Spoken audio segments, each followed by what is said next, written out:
И една моя текст и музика, авторска песен за Невена Цонева, когато спечели в Музика Айдол.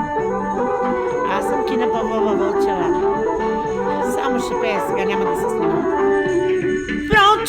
Прочу се, ой, мома, Невено, северняшка ще реко,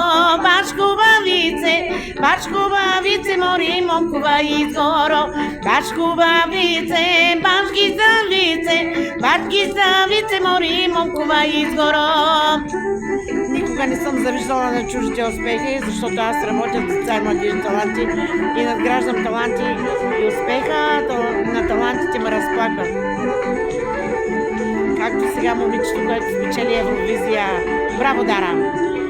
Пея ти, моме, в Мюзика Айдол, надпя ги, моме, сите на тигра, гласа ти чува, моме, пак ми се иска да те послушам, да те погледам, как пееш и танцуваш, мома Невено, Невена Цонева.